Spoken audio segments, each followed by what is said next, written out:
Amin.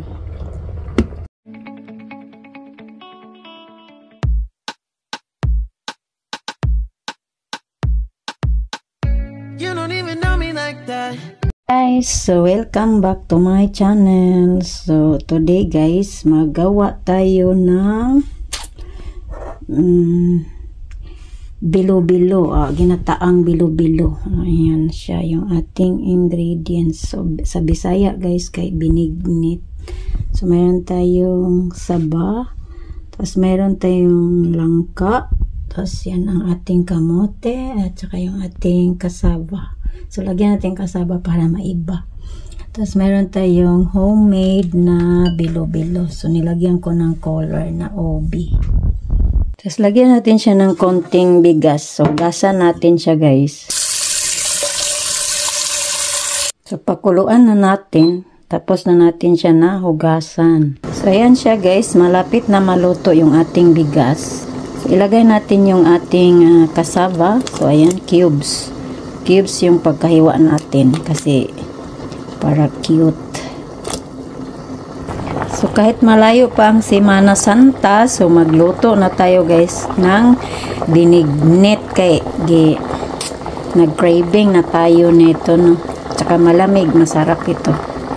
So luto na yung ating kamuting kahoy or kasaba. So ilagay natin yung ating kamote. So ayan na siya guys.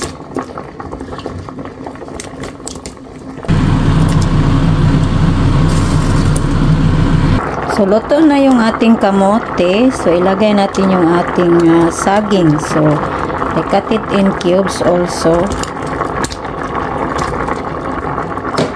Tapos, haluin natin siya, guys.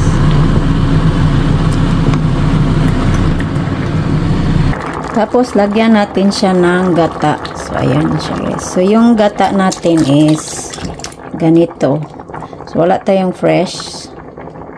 Ayan siya guys, coconut milk.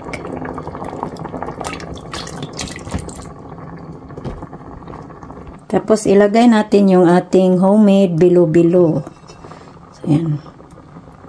So pag lumutang na yan siya guys, ibig sabihin luto na yan siya. So ayan.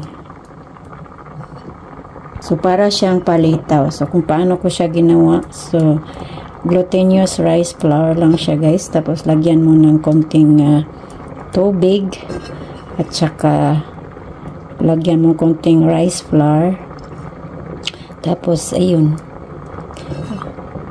tansyahin mo lang siya na pwede mo na siyang bilog-bilogin.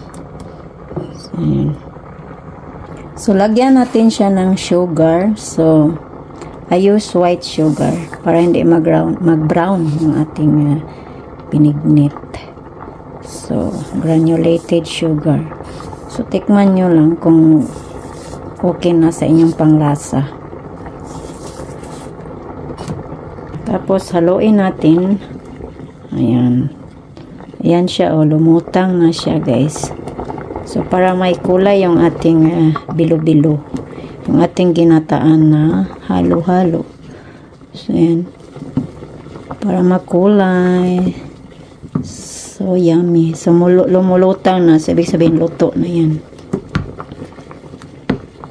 So, ilagay natin yung ating langka. So, ayan siya, guys. So, para mas masarap. So, yung panghuli siya, guys, para hindi na siya gaano. Hindi na natin siya kailangan pakuluan ng pakuluan. At saka nakita nyo na ayan, lumulutang na yung ating bilo-bilo. So, ayan. So, we are done. Thank you for watching. Follow for more. So, let's eat.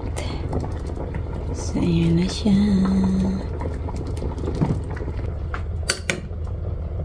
Uy! Ayan na siya, guys. So, let's eat.